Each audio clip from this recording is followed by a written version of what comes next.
Acredito que o autoconhecimento, a mediação de conflitos e as competências socioemocionais são artes que têm o potencial de empoderar e transformar consciências, configurando um dos principais vetores para o desenvolvimento pessoal, profissional e social. Abre aspas nessa frase que eu acabei de ler para você, porque ela não é minha, ela é do nosso convidado para lá de especial, César Blanco, que vai dividir esse bate-papo aqui comigo.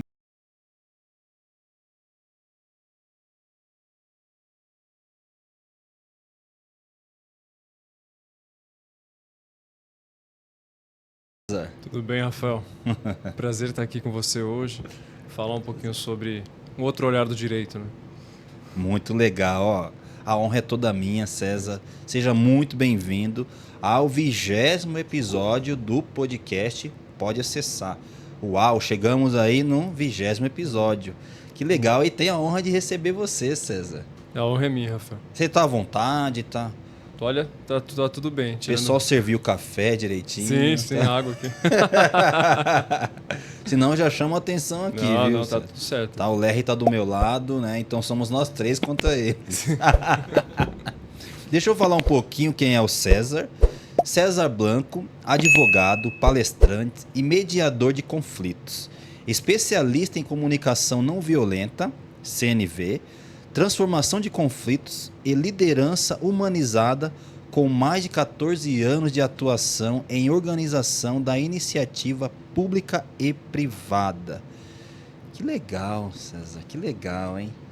Conta um pouco pra gente como que você se especializou nisso, né? Você é um advogado e tem aí como missão evitar o conflito, evitar a judicialização. Conta um pouco, como é que você se encontrou nisso aí? Como que você foi parar nessa área? Conta pra gente um pouco.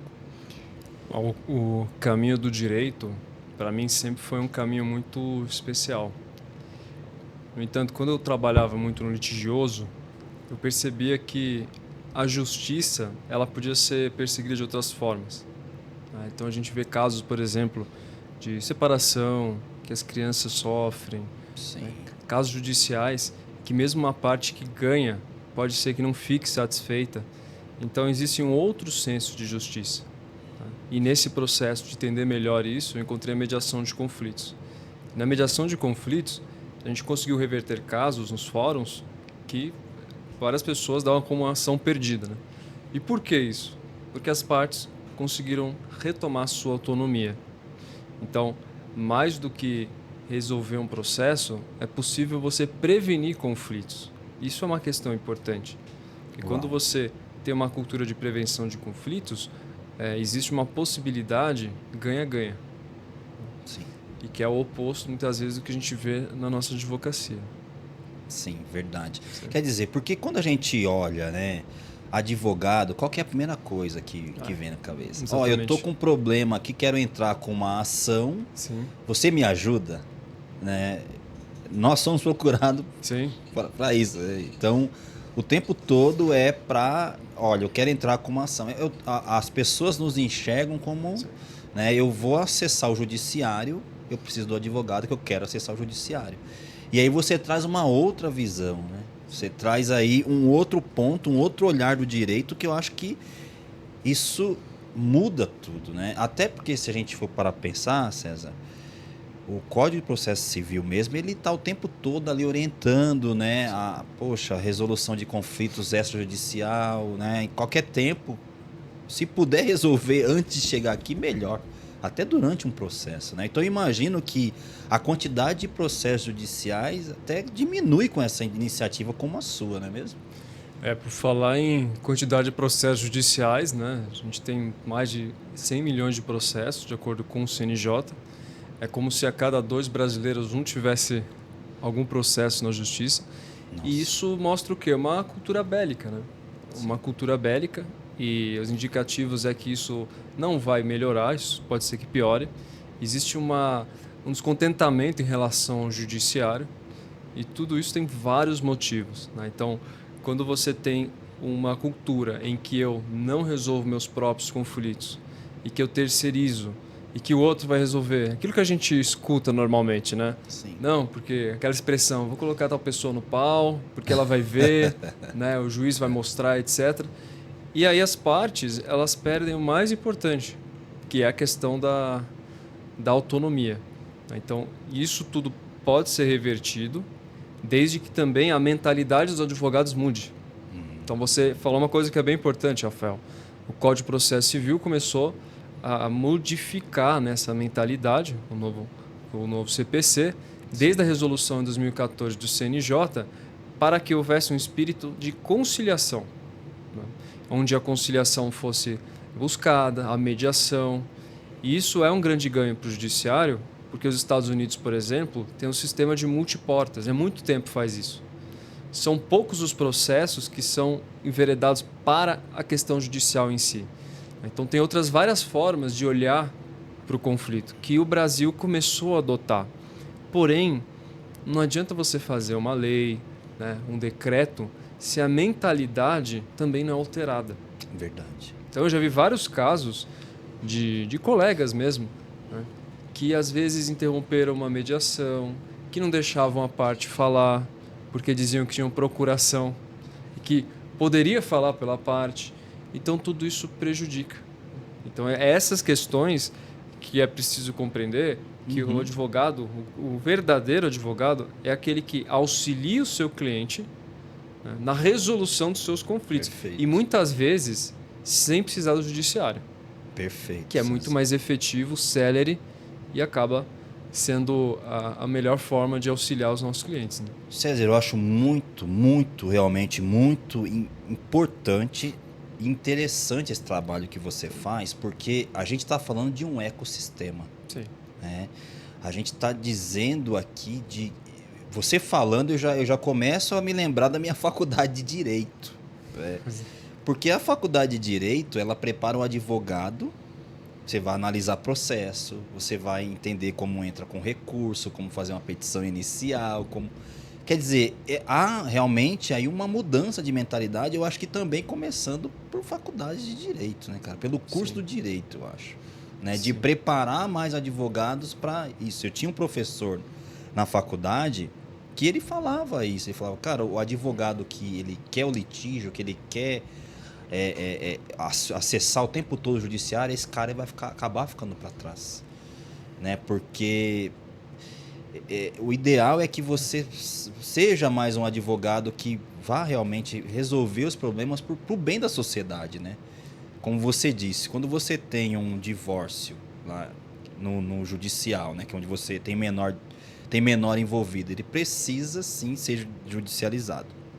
Poxa, como é que sai a cabeça dessa criança, né? E aí nós somos um país que litiga muito, né, César? Bastante. O Brasil gosta do litígio, né, cara? Pode dizer assim, né? Bastante, né? Dizem que é uma característica até da América Latina, né? Fruto de uma questão que a gente está desenvolvendo de entender que nós não precisamos de um outro para decidir nossas questões, né? Você tem, por exemplo, nos Estados Unidos, um programa chama Peer Mediation Program. Os próprios alunos resolvem os seus conflitos.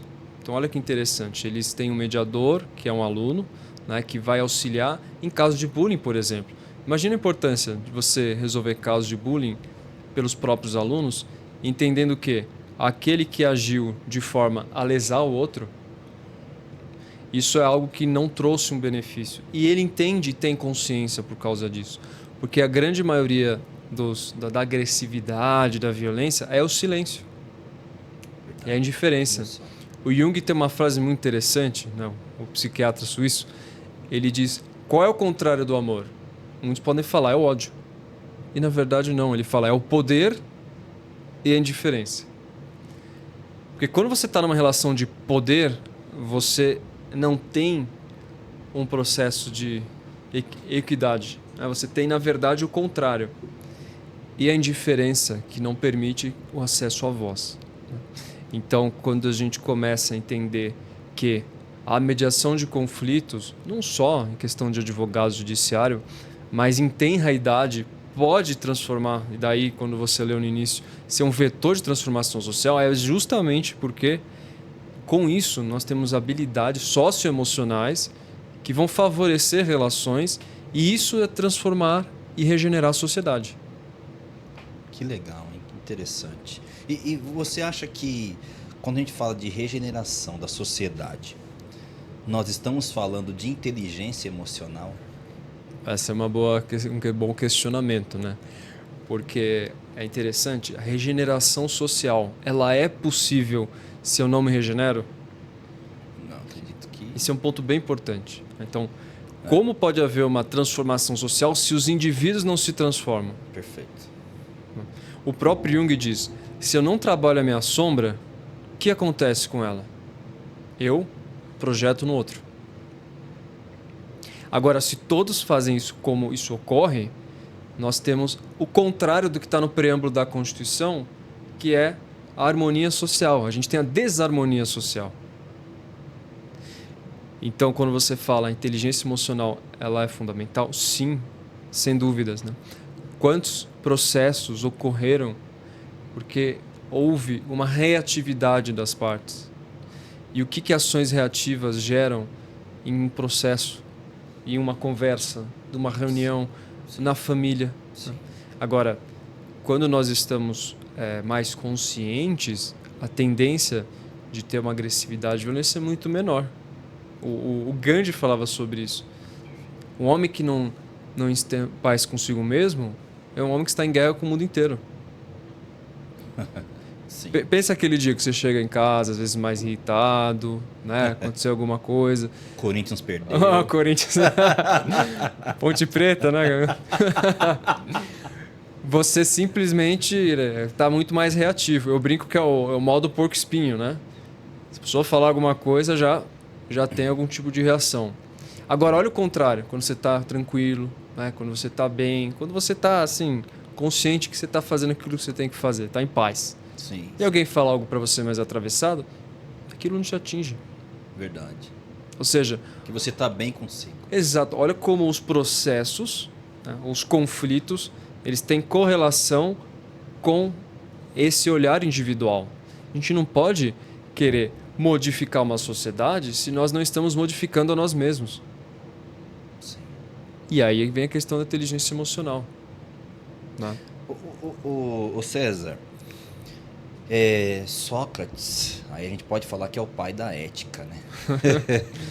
Ele tinha muito embate com os sofistas, né, que, por conta disso, porque os sofistas eles não tinham aí o cuidado, né, com a ética, eles queriam mesmo ver o conflito para poder entrar. E você acha que conectando isso com essa mediação de conflitos, você acredita que as pessoas elas estão adoentadas também por conta da quantidade de conflitos em que elas entram, que elas se expõem? Tem um axioma que a gente fala que o que está em cima é igual ao que está embaixo, né? E esse é um dos princípios, que é o princípio da ressonância, né? Também o princípio da correspondência, que é ensinado na Cátedra de Paz da Unesco, em Innsbruck, onde eu faço mestrado. E quando você entende que o que está fora é igual ao que está dentro, isso responde a sua pergunta. As pessoas estão ficando adoentadas em decorrência dos conflitos? A resposta é sim. E principalmente na advocacia. Quando eu estava na minha faculdade, uma menina ela devia ter uns 20 anos, acredito, ela passou mal em plena sala de aula, teve que ser levada para o ambulatório, teve um surto, né? Por quê? Excesso de trabalho. Nossa. Então coloca o estagiário, quantidade de processos que ele tem como responsabilidade é muito grande, a carga de trabalho, os estudos e tudo mais. E tem uma hora que a gente precisa parar. Aí que vem o burnout. O que é o burnout? Imagina que você pega um carro, e aí você coloca esse carro acelerando o tempo inteiro. Vai ter uma hora que a gasolina vai acabar. Sim. O burnout é o esgotamento mental. Por quê? Nós precisamos de pausas. E a nossa profissão, ela tem uma série de desafios, porque tem muito prazo, tem muita cobrança, é muitas vezes muito mais técnica. Então, tudo isso, o profissional de direito, ele precisa se resguardar, buscar um autocuidado. E eu arrisco dizer, se houvesse uma pesquisa séria sobre questão de ansiedade, depressão, entender esses indicativos de adoecimento do profissional do direito, nós ficaríamos muito impressionados em ver que é uma das profissões com mais adoecimento. E só para concluir esse ponto, uma vez também uma advogada que eu trabalhava junto no escritório, ela chegou em casa e desmaiou. Simplesmente desmaiou. Outra teve ausência de consciência, não lembrava algumas coisas que aconteceram. Meu Deus. Excesso de trabalho.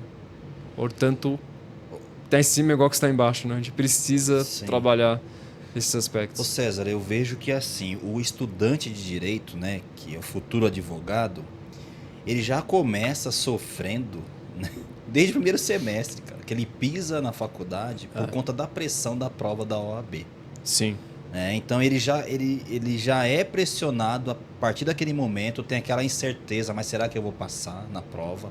Todo mundo fala que a prova é cruel, ela vai acabar com o seu psicológico, né?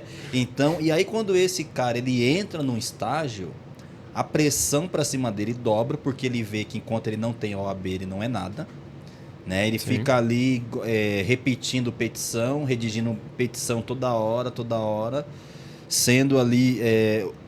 Então, teve um caso de um escritório grande aí, de um estagiário que se jogou do prédio. Sim. Né? Porque ele não aguentava mais, de tanto trabalho que esse cara tinha. Sim. Então, acho que, né, quando eu vejo assim, um advogado como você que está aí, que traz essa questão, sai um pouco da caixinha para falar, olha, tome cuidado, porque... vocês podem ficar doentes. Então, é uma área que, como eu disse aqui no início do podcast, que se você não se cuidar, toda hora as pessoas só vão te procurar para resolver problemas. Sim. Né? Elas só te procuram para resolver problemas. Então, realmente é algo que, se você não olhar para si, você corre sérios riscos de ficar doente, de não se dar bem na profissão, não ser bem sucedido. E eu acho que não é vergonha para ninguém dar um passo atrás, né, César? Eu acho que essa é a questão. Agora, assim, o advogado, né? Eu sou um advogado não muito convencional, sou muito conectado com a tecnologia. Idem. A gente vai chegar lá. A gente se entende, né? Mas o advogado tem aquela questão, né? Que a gente até vê, eu até trouxe no podcast uma vez uma advogada que ela se especializou em legal design, visual law, né, justamente para melhorar essa comunicação jurídica, né? Então, o juridiquês, né, do advogado, o cliente não compreende, não sabe se é aquilo que ele gostaria de ter. É possível afirmar que o advogado ele tem sim uma certa dificuldade na comunicação? Com certeza é possível, porque o que é comunicar? Então, a gente fala muito de comunicação, melhorar a comunicação. O que é comunicação? Comunicar é diferente de informar. Se eu falo para você, Rafael, é o seguinte, queria que você preparasse um relatório, mas eu não quero um relatório qualquer, quero um relatório que tenha uma transformação em quer que leia. Tem início, meio e fim, coloca os indicadores que mostram realmente que isso é importante, e eu quero uma coisa assim revolucionária. Eu estou comunicando? Não. Por quê? Porque eu não estou sendo... Claro, você está... Claro. Eu estou informando. Está informando. Comunicação, do latim comunicare, significa tornar comum. Então, para eu me comunicar, eu preciso tornar comum. E aí, eu me faço claro. Eu falo, eu preciso de um relatório e eu queria que no início você colocasse uma informação que falasse sobre a importância dos indicadores no direito. Depois eu queria que você colocasse algumas informações que mostrem alguns casos e fechasse com um vídeo para a gente poder impactar. E aí você poderia falar, mas o vídeo você quer mais ou menos de que forma? O que você gostaria desses cases? Pode ser aqui no Brasil, onde que você gostaria? A gente está comunicando. Né? Entendi. E o que a gente tem muito na nossa profissão é informação. Informa e não comunica. E agrava ainda mais porque a verdadeira comunicação ela precisa de estado de presença. Isso é algo que nós não estamos desenvolvendo. tanto nós estamos desenvolvendo que essas informações que você trouxe, muito relevantes, de casos de suicídio e tudo mais, nós vemos também nos adolescentes. Né? Tem uma pesquisa do Instituto Ayrton Senna que diz que depois da pandemia, 69%, quase 70% dos jovens desenvolveram algum tipo de ansiedade ou depressão. E não é ansiedade de estou ansioso, é ansiedade patológica. A OMS diz, Organização Mundial da Saúde, 1 a cada 5 adolescentes terá algum tipo de problema de saúde mental. Caramba, cara, grande o número, hein? E aqui eu estou falando, veja, estou falando dos jovens. E por que isso? Uma questão muito importante. Perda de foco, né? E perda de reflexão. Quando você tem uma perda do foco, perda da reflexão, você não consegue interiorizar, fica no piloto automático, e no piloto automático a gente não consegue se autorregular emocionalmente. No piloto automático, a gente vai para fora. Não tem desenvolvimento de virtudes, não tem processo de autoconhecimento, não tem transformação.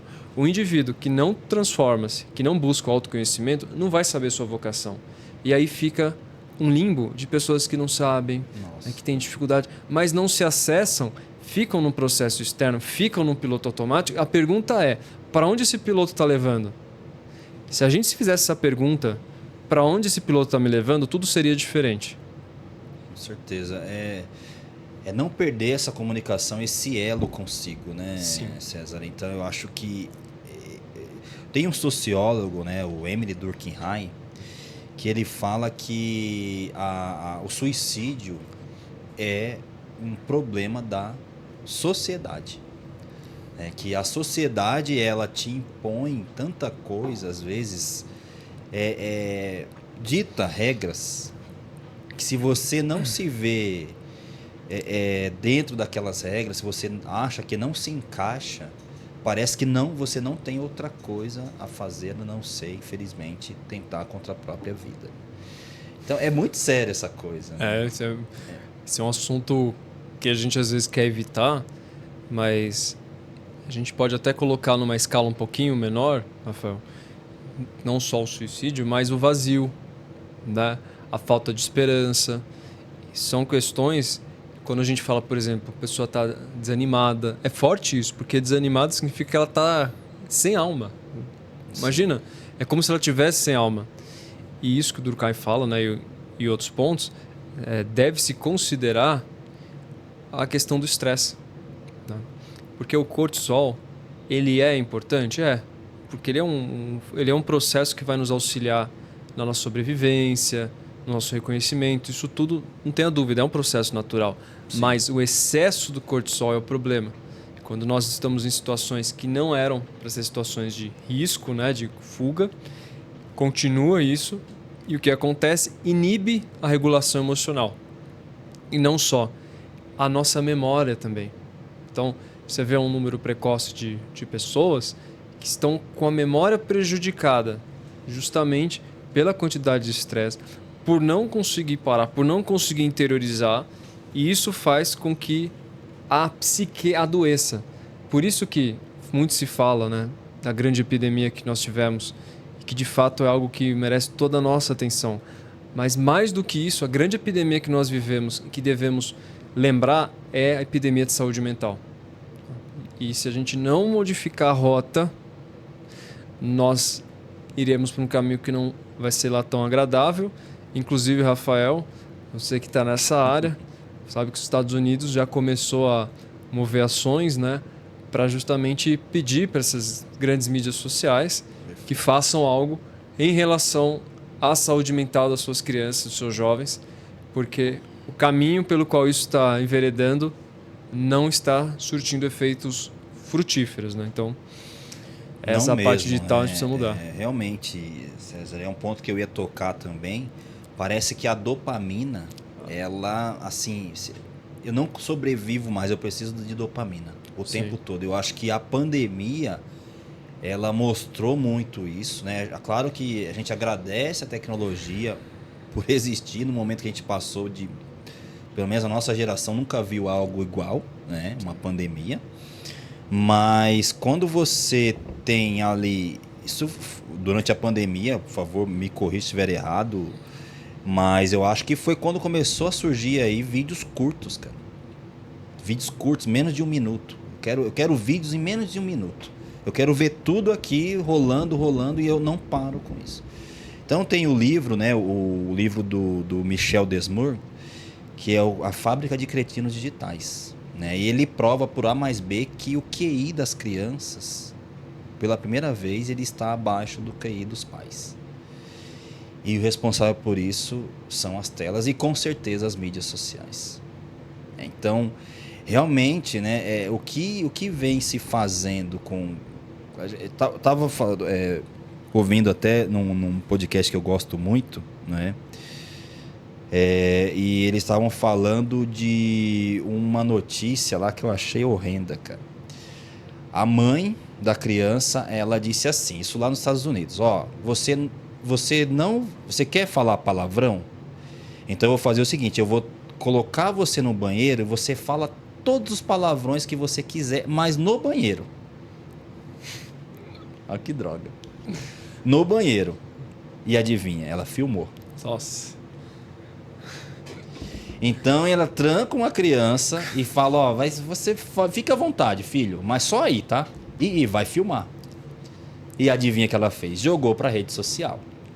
Adivinha, brazuca, que não pega só exemplo bom de lá de fora, pega exemplo ruim também. Começaram a fazer isso aqui. Né? Então, a gente tá vivendo um momento, né? Desculpa até enveredar pra essa parte, mas que acho que o pessoal perdeu a mão, cara. Acho que o povo perdeu a mão. Então, você não é dono da imagem do seu filho. Os pais acham que são, né? Eles são os responsáveis legais, então eu vou fazer com a imagem do meu filho o que eu quiser. Não é assim, né? Então, eu acho que... E pior é que tem audiência. Se tem oferta, né? Porque sim, tem procura. Então, sim, precisa ser feito alguma coisa, né? Essas mídias sociais, elas realmente... existe todo um estudo para atrair você e manter você aí. Isso a gente pode resumir na questão da gratificação instantânea. Por que eu vou fazer algo que vai demandar muito mais trabalho, pode dar um retorno a médio, né? Às vezes até um curto prazo, mas vai me demandar mais trabalho, se eu posso fazer algo instantâneo? Só que nesse processo que a gente não constrói. Você falou do livro da Fábrica dos Cretinos Digitais, tem um professor de Cambridge que diz que os seus alunos não conseguem mais ler obras literárias. Né? Obras literárias que foram um dia as grandes referências, porque não tem vocabulário, porque não conseguem interpretar texto, porque isso pressupõe um processo de meditação, não a meditação clássica, né? A meditação, a contemplação, contemplar aquilo, né? Entender o que está por detrás. O livro nunca vai substituir as mídias, os vídeos, porque o livro você utiliza o seu potencial de imaginação. E isso é tão importante que Einstein dizia: a imaginação é mais importante que o conhecimento. Por quê? A sua mente não consegue discernir o que é verdade e o que é ilusão. Se você fechar os olhos e imaginar que você está nas Ilhas Caimã, mesmo nunca tendo, né, essa oportunidade, você vai produzir neurotransmissores como se lá estivesse, pela questão da imaginação. Uau. Agora vamos muito além. Se isso é verdade, imagino que vídeos curtos produzem em um processo contínuo e o que está sendo absorvido por aqueles vídeos, que a nível consciente nós não sabemos, mas a nível inconsciente o quão prejudicial é isso, quanto que isso povoa a mente com imagens que não são benéficas. Sim, sim. E o motivo pelo qual nós estamos tendo uma epidemia tão grande de saúde mental, com certeza, é porque nós precisamos colocar limites. É perfeita a sua fala, César. E o pessoal do Segurança Legal, são duas pessoas que eu admiro bastante, o Guilherme e o Vinícius. Eles trouxeram uma matéria dos Estados Unidos também, que os caras falam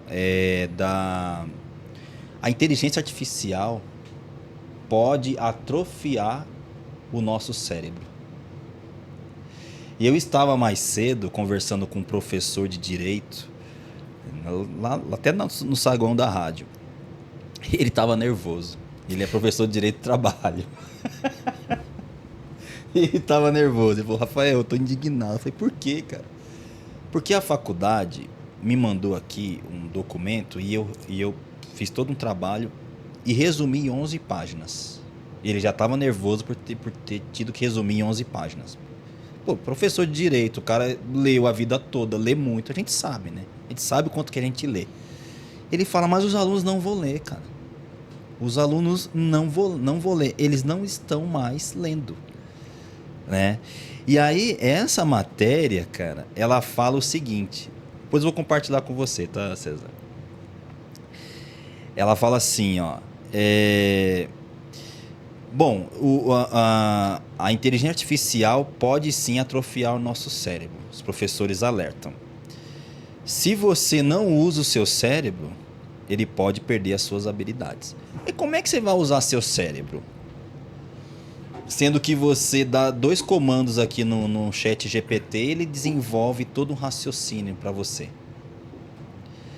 E aí, seguindo um pouco na matéria, ele fala assim... Se o smartphone já causou isso, qual que é a surpresa com a inteligência artificial? Da inteligência artificial fazer o mesmo. Né? E aí ele fala da questão do GPS, né?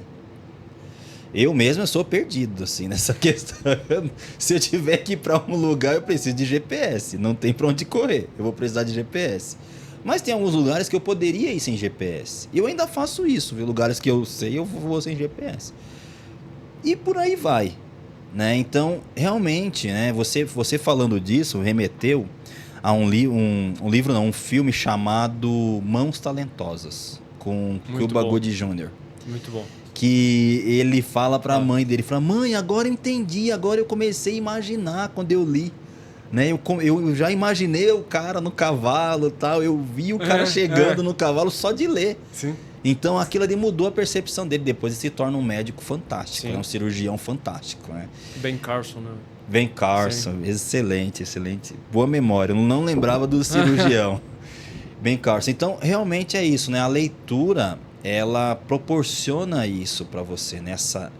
Essa imaginação, sabe? Eu não sei explicar o que a leitura ela pode te proporcionar. Eu acho que também aí entra, César, a questão dos litígios, né? O Brasil ser um país que litiga muito, também é um país que lê pouco, né? Lê muito pouco. Acho que isso também se te torna mais, né, mais agressivo, né? Menos aberto à comunicação, né? Acho que você perde, talvez, essa habilidade que você tem. Né? Tem o Rubem Alves, né, que ele fala sobre... Existem muitos cursos de oratória, mas ele nunca viu um curso de escutatória. Hoje em dia existem, né? No final até vou falar. Isso é importante porque bons comunicadores são bons ouvintes. Né? E às vezes não é nem você ouvir o som, ouvir o que a pessoa diz, é ouvir além do que não foi dito. Só que para isso acontecer, e a gente entender os sinais não verbais e tudo, é preciso desenvolver o estado de presença. Então, se a gente está refém dessas informações, né, refém desse processo, isso fica muito prejudicado.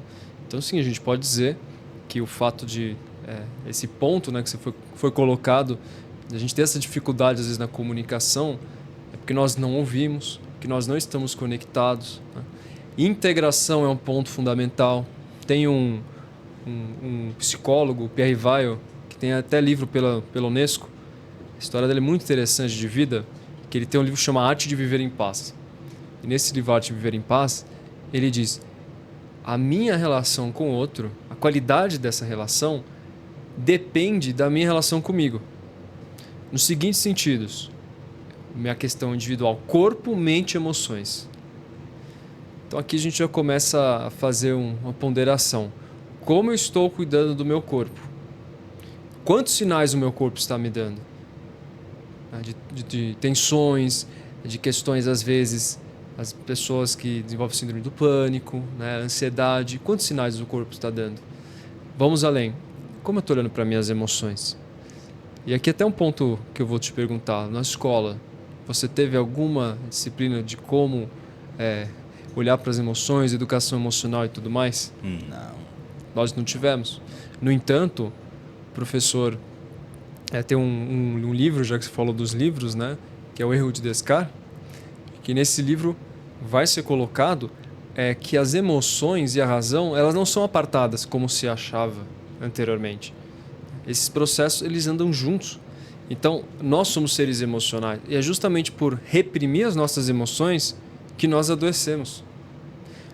E veja só, a emoção não é boa ou ruim. Convencionou-se dizer que raiva é ruim, tristeza é ruim, alegria é bom. Isso não é verdade. São emoções universais. Então, o professor Paul Ekman foi em várias etnias, né, tribos e de várias civilizações diferentes, fez um estudo amplo, e aí ele vai falar sobre a questão das emoções como universais, porque ele observou isso em diferentes povos, né, e etnias. E aí, o que se coloca o que é negativo, portanto? Não é a emoção, é o julgamento que se tem dela. Tanto é que tem pessoas que passam pela mesma situação e reagem de formas completamente diferentes. Então, se tem um ponto que nós temos que entender, é a autorresponsabilidade pelas nossas atitudes. Só que reprimindo o sentimento, a gente não consegue entrar em contato com isso. E aí vem a reatividade. Quando a gente entra no processo reativo, toda essa possibilidade de harmonia, de integração, como aqui está sendo colocado, é prejudicado. Por isso que Pierre Weil fala. Você primeiro tem que estar integrado com o seu corpo, com a sua mente e com as suas emoções. E o Pierre Weil vai até além. Ele fala que a mente ela não é separada do outro. Ele vai chamar isso de neurose do paraíso perdido. É o ser humano que fez isso. A mente separada do outro, da natureza. Tudo é integrado. Tudo é integrado. Né? E quando a gente começa a desenvolver esse estado, que é um estado de compaixão, nós conseguimos nos conectar melhor com o outro. E, portanto, vem a área ambiente. Melhorar nossas relações em nossos ambientes. Então, olha que interessante. A gente está falando da transformação social. A gente está falando da harmonia social e dos processos. Tudo começa comigo. Verdade. Tudo começa em você e termina em você, né? Sim. Começa em mim e termina em mim. Exato. Muito interessante, né? Fala a verdade, porque o ser humano ele é complexo, né? Ele é muito complexo. Então, é difícil o cara achar que vai resolver algo sem olhar para si, né? Então, até essa coisa, né, o que você mais tem a advocacia tem muitas pessoas que estão doentes, os próprios, né, profissionais da área. Às vezes o cara nem tá no lugar que ele deveria estar. Vai ver, nem é a dele, né? Tá ali na advocacia, mas não é a dele. Talvez você tinha que ser professor de educação física. Eu acho que muitas pessoas vão concordar com você. Muitos colegas, né? Será que eu devia estar em outro lugar? Sim. Mas às vezes o direito, ele é tão amplo o direito, né? Sim. São tantas áreas que você estuda. Isso aqui que a gente está falando, na mediação de conflitos, justiça restaurativa, círculo de paz e não violência, que a gente vai falar adiante. Sim. Tem muitas áreas a serem exploradas. Então, acho que o direito em si não é o vilão. Não. É a forma pela qual existe esse olhar para resolver conflitos. Eu acho que isso que é o... Ô César, e o que é uma comunicação não violenta? O que é uma comunicação não violenta? Quanto tempo você tem aí? Olha, comunicação não violenta, ela foi idealizada e desenvolvida pelo Marshall Rosenberg. Ele era um psicólogo e que desde pequeno ele passava por provações por ser judeu. Então ele sofria agressões, né, bullying, coisas difíceis. E o interessante da história dele, e que vale aqui ressaltar, é que ao invés de se tornar opressor, como acontece muito, né, pessoas que passam por agressões, por situações difíceis se tornam opressores, ele se tornou um questionador.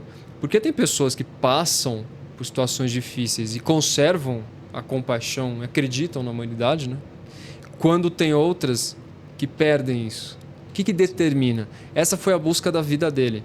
E nessa busca, principalmente através de filosofias, até num estudo de religiões, que ele não encontrou essa resposta na psicologia, ele desenvolve a comunicação não violenta. A comunicação não violenta, ela tem como pressuposto tornar a nossa vida, isso foi uma tradução literal que foi feita, mais maravilhosa. Eu estou sendo redundante propositadamente porque é assim que está na nossa edição em português. Né? Uma vida em que nós temos muito mais bem-estar. Como que isso acontece? São 4 etapas principais. Em primeiro lugar, e aqui é um desafio, principalmente para nós do direito, eu, por exemplo, quando fui dar workshop para juízes, tive que falar isso. Primeira etapa, observar sem julgamento. Como assim? Observar sem julgamento. São julgamentos morais. Né? Os julgamentos morais, eles bloqueiam a comunicação. E, justamente, mais de 90% dos conflitos, segundo Rosenberg, são frutos de interpretações equivocadas. Então, quando a gente julga algo sem observar, nós podemos cair justamente nesse processo de gerar conflitos por interpretação equivocada. E, na maioria das vezes, o julgamento que nós temos sobre determinada situação é fruto da nossa realidade de vida. Então, às vezes, a gente quer que o que aconteça é aquilo que nós achamos que é o correto. Mas será que é o correto? Então, a comunicação não violenta, ela quer nos levar além do certo e errado.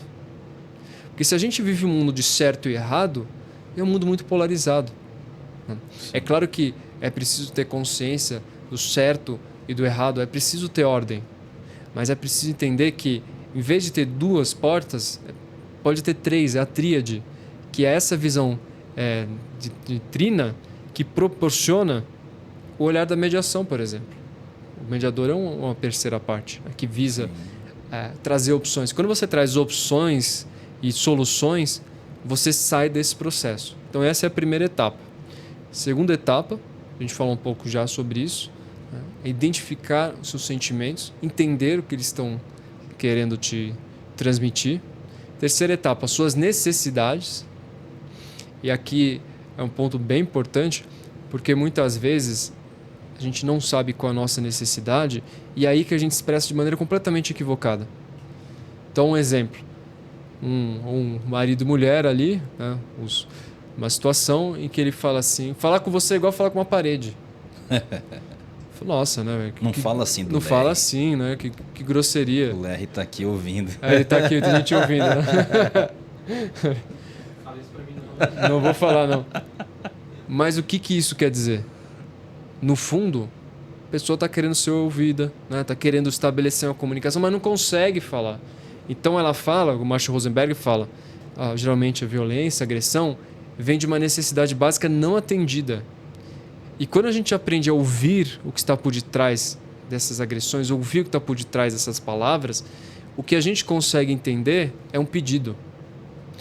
E essa é uma regra de ouro, Rafael. Toda reclamação tem por detrás um pedido. Então imagina você, porque esse é o 4º ponto, expressar o pedido. Imagina você aqui, por exemplo, uma situação real, tá, gente? Que a gente está vivenciando aqui. Fala, nossa, mas como tá quente aqui dentro, né? Tá muito quente. Tá quente aqui dentro. O que eu tô querendo dizer? Você tá pedindo para melhorar, né, o ambiente, deixar mais fresco. Exatamente. Deixar mais agradável. Então a minha reclamação tem um pedido por detrás. Sim. Agora, geralmente a gente não expressa o que nós gostaríamos. Nós não expressamos o que nós gostaríamos e nós expressamos de uma maneira totalmente equivocada. Sim. Né? E a gente fala que a gente não gostaria do que a gente gostaria. Que coisa, né? Além disso, de maneira dúbia, o Marshall Rosenberg ele foi contratado para transformar um conflito que estava acontecendo numa escola pública nos Estados Unidos. Os alunos estavam reivindicando um tratamento justo pelo reitor. Aí ele foi lá e falou, mas o que vocês querem? Nós queremos tratamento justo. Você acha que isso é um pedido? Tratamento justo? Não, né? É muito vago, né? Extremamente vago, difícil né? de se compreender. Extremamente vago. No meu ponto de vista... Subjetivo. O que você acha de exatamente, tratamento justo é uma coisa? Bem, muito subjetivo. O Lério que ele vai achar Ele também. pode achar que é outra coisa. Né? Para mim, um tratamento justo, por exemplo, agora eu tô aqui, quero um chá quente, né? Para dar uma... O chá quente Uma massagem, né? Chá quente vai ajudar. Aí ele fez um trabalho com esses alunos e explicou, olha, um pedido ele tem que ser claro, né? Não deve ser dúbio. Inequívoco. Positivo, o que você gostaria, com ações concretas. Né? E aí, com base em tudo isso, que eles fizeram, redigiram juntos, eles chegaram em 48 pedidos. Nossa. Concretos. Né? E fez toda a diferença no tratamento e na situação, porque eles conseguiram se expressar. Então, às vezes, a gente quer que o outro mude. Às vezes, a gente quer que a situação melhore, mas a gente não sabe expressar o pedido. E muitas vezes nem sabe só expressar o pedido, mas não sabe qual é o nosso sentimento, não sabe qual é a nossa necessidade e não consegue observar a situação. Então, a comunicação não violenta, ela traz um ganho de qualidade de vida incrível e é uma habilidade para a vida toda, em todas as áreas da vida. Não é por acaso que colégios como Bandeirantes, né, como outros colégios, até universidades, a SPM, por exemplo, é outra, estão desenvolvendo nas suas grades comunicação não violenta. As escolas, cada vez mais, eu tenho um projeto para as escolas, o Vamos Acordar, para levar todos esses ensinamentos, né? Primeiro o eixo eu comigo, desenvolver habilidades socioemocionais, como você vai conseguir tudo que a gente está falando, né? Desenvolver uma boa comunicação, uma boa relação, se você não está desenvolvendo habilidades socioemocionais. Segundo eixo, eu com outro, transformação de conflitos. Não é na Universidade de Direito que você vai transformar conflitos. Você vai fazer isso desde tenra idade. E o que eu mais ouço dos alunos é, se eu soubesse isso, teria sido diferente. Dá para ser diferente. E terceiro ponto, cultura de paz e não violência. Nós com o mundo. Né? Então, quando a gente tem esses três elementos, quando a gente entende a comunicação não violenta, são habilidades que a gente leva para a vida toda. E faz toda a diferença na nossa vida. Isso é muito interessante. Acho que essa mediação, a comunicação, ela é importante que você saiba se comunicar, porque foi o que nos elevou para o topo da cadeia alimentar. Não foi a inteligência. Nós somos os únicos seres aqui, né, nesse planeta capazes de nos organizarmos por conta da comunicação. Então, eu acho que a falha da comunicação, não saber se comunicar, é muito sério. Pode resultar em catástrofe, conforme a gente já vê o exemplo do número de feminicídios acontecendo. O que é isso aí? É falta de comunicação, não tem uma comunicação assertiva, não conseguir expressar um pedido, né? E assim, isso é a base também, né, César, com você. Se você teve lá no seu colégio inteligência emocional, por exemplo, saúde emocional, a gente não tem isso. Infelizmente não. Infelizmente não, né?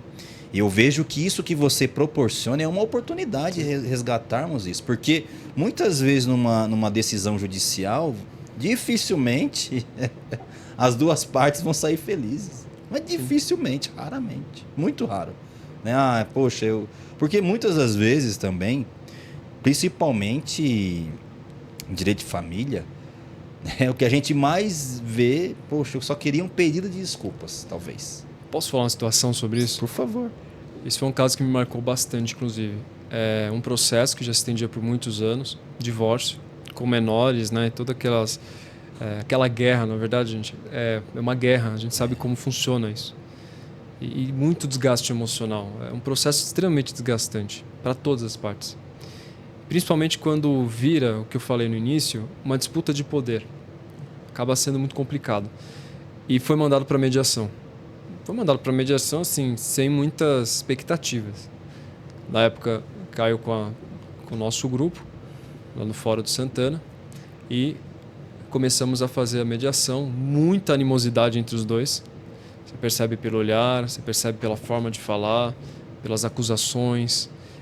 Umas coisas bem interessantes você percebe, a pessoa não chama pai do filho, mãe da filha, né? É como se fosse Nossa. Desumanizou, né? E aí é engraçado que eles falam assim, não, porque o meu filho, não, porque o meu filho. Eles não conseguem falar nosso filho. É interessante isso. Que coisa. E é tão importante isso, porque quando você desumaniza, aí você consegue atacar. Aí você consegue ferir e aí você consegue destruir.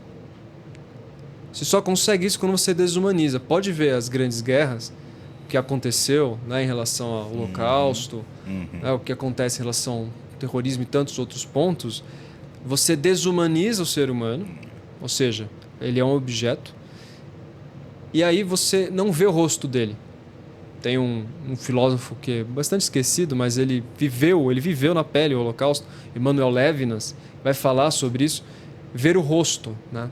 Quando você vê o rosto, você não consegue ferir, porque você vê a humanidade.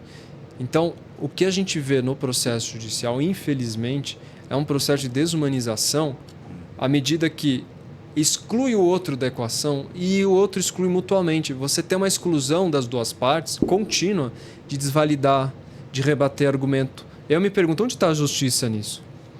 E esse caso, que estava dessa forma, teve um dado momento que foi questionado para a mãe se ela achava que ele era um bom pai. Simplesmente isso. Você acha que ele é um bom pai? E para surpresa dele, ela disse, como pai não tem o que falar, ele é um excelente pai, ele é um pai super zeloso, cuidadoso, não tem o que falar, ele é um excelente pai. Quando ela falou isso, ele baixou a guarda, ele se abriu, ele quis participar de um acordo, teve um acordo. Olha aí, cara, tá vendo? Modificou a situação. Então, olha o que nós podemos atingir quando nós aprendemos a nos rehumanizar para rehumanizar o outro. Isso é um exemplo de muitos que é possível quando você consegue, através do diálogo, curar. O Marshall Rosenberg chama a reconciliação de cura. E é verdade. Porque o processo de reconciliação você está curando o tecido social. Perfeito. Você pode ter uma empresa que tenha 50 processos, mas pode ser que a causa dos 50 processos seja uma. Então, quando a gente começa a olhar para essa cura do tecido social e esse olhar sistêmico, a gente compreende que tem várias formas de ver a justiça. E não é por acaso que Confúcio, quando descrevia a justiça, ele falava harmonia entre céu e terra. Percebe? Sim. Então sai de um aparato técnico para a harmonia entre céu e terra. Entra na subjetividade, entra no senso de justiça e entra na responsabilidade do todo. O César, você acha que, então, poxa, toda essa explicação que você nos trouxe aqui da comunicação não violenta, eu posso conectar isso então aqui à cultura de paz e não violência? Isso está conectado? Sim. De acordo com a Unesco, esse milênio que nós estamos, que é o terceiro milênio, ele é o milênio da cultura de paz e não violência. Então, uma série de laureados, né, do Prêmio Nobel da Paz se uniram para fazer o Manifesto 2000 da Unesco e determina que aqueles que estão na tônica do milênio são aqueles que estão desenvolvendo cultura de paz e não violência. Inclusive, nós, advogados, estamos na qualidade de pacificadores sociais. Olha só. Só que a gente esquece disso às vezes. É bom lembrar, hein? Vamos lembrar que nós estamos nessa qualidade, mas acontece muitas vezes o oposto. Né? A cultura de paz e não violência, ela tem uma série de olhares, de ferramentas. Né? E a não violência é justamente que nós precisamos desenvolver se a gente quiser uma mudança na sociedade. Por que eu digo isso? Teve um estudo que foi feito por um pesquisador espanhol e ele chegou à conclusão que no mesmo circuito cerebral, onde é ativada a violência, é também ativada a empatia. O que significa isso? Eu não consigo ser violento e empático ao mesmo tempo. Ou eu sou violento, ou eu sou empático. Aí a pergunta que fica é, os espaços que nós estamos desenvolvendo são espaços que promovem mais a violência ou mais a empatia? Uma análise precisa ser feita, né? Infelizmente... Mais a violência, né? A violência acaba sendo se sobressaindo, né? Muito mais relevante nos acessos, nos conteúdos, nisso que a gente vem falando. Sim. E aí tem um estudioso da não violência, que é o Jean-Marie Muller, que ele fala assim: se nós observarmos a nossa sociedade, as escolas, as instituições, e verificarmos o quanto que nós estamos fazendo pela violência e o quanto que nós estamos deixando de fazer pela não violência, nós verificaremos o quanto ainda precisamos desenvolver para a transição de uma cultura de guerra para uma cultura de paz. Então a cultura de paz, ela vai além do eu estou certo, você está errado. Ela vem um processo ganha-ganha. Não é o poder sobre o outro. Não é o poder sobre o outro, poder com o outro. Não são julgamentos moralizadores, são juízos de valor. Quando a gente começa a ver essa forma diferente de se comunicar, de olhar, de se relacionar, isso sim é o que promove essa harmonia social. E na cultura de paz e não violência, a gente entende que cada qual precisa ter sua autorresponsabilidade. O que nós estamos fazendo pela melhoria da nossa sociedade? O que a gente está fazendo pela melhoria do nosso círculo social? Isso é preciso ser questionado. Não, e remete, ouvindo você, me remete à polaridade que a gente está vendo, né? Eu sou daquela cor, você é da outra, então eu nem converso com você porque você é de outra. Quer dizer, isso daí a cultura essa não é a cultura de paz. Infelizmente é o que esse ambiente proporciona, né? Esse ambiente ele vai proporcionar, tá na cara, tá estampado que ele vai proporcionar uma violência. Infelizmente é onde nós percebemos. César, e a transformação de conflitos, você acha que através da transformação de conflitos, de tudo isso que você nos trouxe aqui, você acha que é possível desenvolver a habilidade para ser um líder do futuro? Porque veja, olha esse exemplo que você deu do caso da mãe, né, com o pai, da criança, né? Olha só, vocês conseguiram algo que já estava ali, ninguém estava considerando que poderia haver, né, um acordo. E acredito que alguém ali agiu como líder. Você acha que essa transformação é possível desenvolver essa habilidade do líder do futuro? Você acha que dá para conectar isso? Dá. O líder do futuro, de acordo com vários fóruns internacionais, uma das principais habilidades é a gestão de conflitos. Tá? O que as empresas têm de prejuízo por não conseguir essa gestão dos conflitos, quantos profissionais que acabam enveredando por outro lado, acabam até se prejudicando por não saberem gerir seus conflitos, é muito grande. Então, esse aspecto, ele é um aspecto fundamental. Eu falei do vamos acordar, falei dos pilares, né? O pilar do eu com o outro. A parte de transformação de conflitos é primeiro entender o que é o conflito. Quando a gente abre o dicionário, a gente vai ver que o conflito é uma coisa ruim, né? Repulsiva. É guerra, discussão, oposição, como se algo negativo fosse. E muitos vão dizer que uma vida boa é uma vida que eu não tenho conflito. Mas a pergunta é possível uma vida sem conflitos? E a resposta é não. O conflito sempre vai estar presente em nossas vidas. Graças aos conflitos a gente pode desenvolver a criatividade, progredir. Então sim, ele é bem-vindo. A questão não é o conflito em si. A questão é como eu olho para o conflito. Como eu transformo esse conflito. Agora, quando o conflito é polarizado, como você bem colocou, ele deixa de ser conflito. Ele vira violência. Ele não é mais conflito. E para resgatar esse processo, aí às vezes precisa de um intermediário, né, um mediador de conflitos, fazer um trabalho nesse sentido. E quando não é possível de fato, eu digo que essa variável, né, da balança da justiça para a espada. Às vezes é só através da espada que o conflito vai ser resolvido. Mas poderia ter sido evitado esse processo? Poderia. Poderia ter não precisado? Poderia. Então por que chegou nisso? Então você vê que tem toda uma questão que acaba gerando isso. E a gente precisa olhar para... Imagino que ele chegou nisso porque ele foi muito estimulado, né? Sem dúvida. Muito estimulado para se tornar esse, né? Isso que a gente presencia hoje, né? A gente fala também no conflito, a espiral do conflito.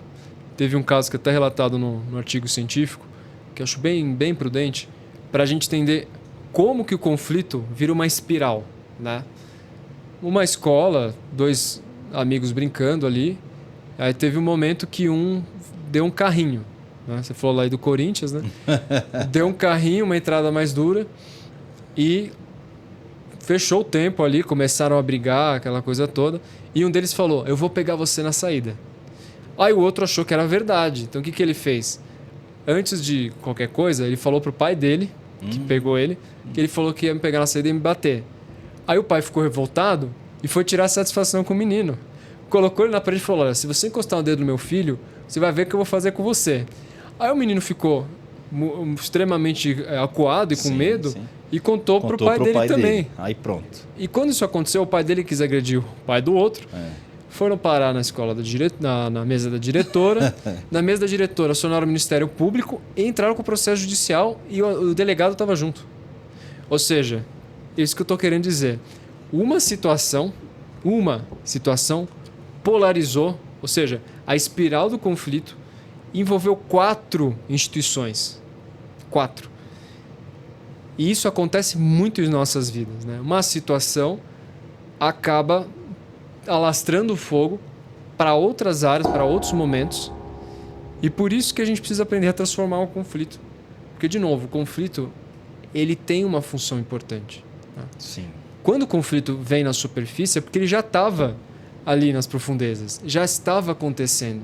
Ou você acha que a causa da Revolução Francesa foi o aumento do pão? Porque se coloca isso, né? A causa da Revolução Francesa foi o aumento do pão. Isso pode ter sido estopim, mas não foi essa a causa. Não.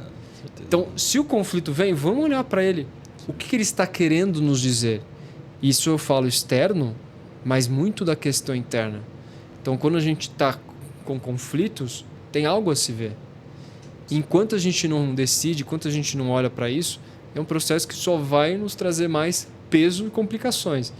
Então, sem dúvida, o líder do futuro, ele deve aprender como transformar os seus conflitos. Legal, realmente é um baita do líder, né? Se ele vai conseguir transformar os seus conflitos, ele só ganha e recupera também aquela pessoa que muitas vezes está no ódio, né? Sim. Às vezes está no ódio, nessa situação mesmo. César, conta um pouco pra gente o que é a jornada CNV. Como funciona? Conta pra gente aí. Então, a jornada CNV é uma jornada que eu comecei há 3 anos, justamente juntando todos esses recursos da comunicação não violenta, mediação. E eu comecei a observar que esses assuntos eles eram muito interessantes, mas eu não tive espaço para prática, para trocas. O Marshall Rosenberg ele fala que a forma de desenvolver a comunicação não violenta é através, primeiro, de treino. Então, sem treino não é possível. Segundo lugar, ele vai falar de desenvolver clareza espiritual. E aqui não tem nada de religiosidade. O espiritual em relação ao sentido. A identificação dos sentimentos e das necessidades. Em terceiro lugar, participar de uma comunidade de pessoas que queiram desenvolver isso. Então, com base nisso, eu criei a jornada CNV, que já impactou a vida de mais de 100 pessoas. E a gente tem uma oportunidade muito grande, né, de ter essas transformações internas, entendendo que a comunicação ela é intrapessoal e interpessoal, e aqui tem uma diferença. Sim. Que primeiro começa comigo, para depois ir para o outro, como nós falamos. Né? Aprender a transformar os conflitos e também desenvolver autoconhecimento e equilíbrio emocional. Então, na jornada CNV, a gente tem todos esses mergulhos. Que legal. Um processo bem transformador para entendermos o que é uma vida de qualidade e bem-estar. Que bacana. E como que a pessoa faz, como que as pessoas fazem para te encontrar? Quem quiser se inscrever na jornada CNV, como funciona? Bom, tem pelo meu site, né, cesarblanco.com.br. Ali tem as informações da jornada CNV e que agora já está no fim das inscrições, então quem quiser que... Corram, hein, gente? Corram, que está no final tá mesmo. No final. E no Instagram, @CesarPBlanco. E ali vocês vão conseguir encontrar o link e informações também sobre a jornada e sobre os trabalhos que eu faço. Gente, então, cesarblanco.com.br tem lá Jornada CNV. Você vai até lá e vai ter o botão Quero me inscrever. E no Instagram, @CesarPBlanco, correto? Aí no Instagram tem lá, tá na bio? Tá na bio. Ah, ótimo. Tem outras informações e eu sempre posto algum conteúdo para a gente poder desenvolver comunicação e transformar conflitos.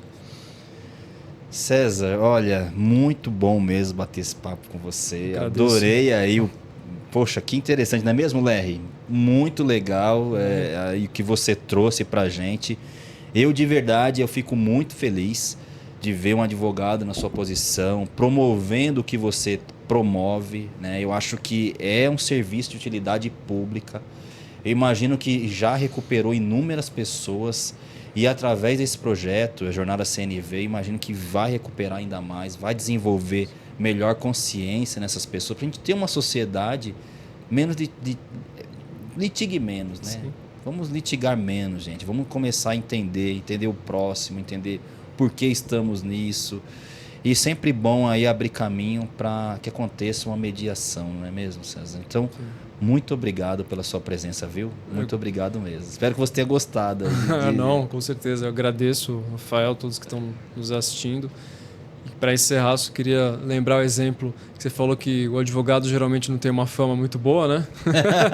Mas a gente não pode esquecer dos grandes advogados que nós tivemos, que foi Gandhi, né? Sim, pois é, verdade. Gandhi foi um grande advogado. Sim. E Gandhi encontrou a beleza do direito no acordo. Eu lembro que quando eu li a autobiografia dele, e ele coloca isso, que ele encontrou a beleza do direito no acordo, eu falei, é isso que faz sentido. Porque uma coisa é o direito, outra coisa é a justiça, né? Então, nada mais gratificante do que duas partes que se reconciliam. E aí a gente fala dessa cura do tecido social, aí a gente fala em regeneração. Então, quando um advogado fala sobre comunicação e transformação de conflitos, é justamente para evitar o que você está colocando, a litigiosidade. Sim. Só que isso, de novo, começa conosco e nós podemos ser instrumentos para a regeneração social. É isso que eu acredito e é para isso que eu estou aqui. Muito bom, César. Muito bom mesmo. Muito obrigado, viu? Eu agradeço. Pela sua presença aqui no podcast. Foi, assim, enriquecedora, né? Foi enriquecedor tudo que você nos trouxe aqui. Tá? Acho que a gente até internaliza isso e já fica o convite para voltar mais vezes, tá bom? Prazer. As portas estão abertas aqui, tá? Muito obrigado, viu, César? Obrigado, Rafael.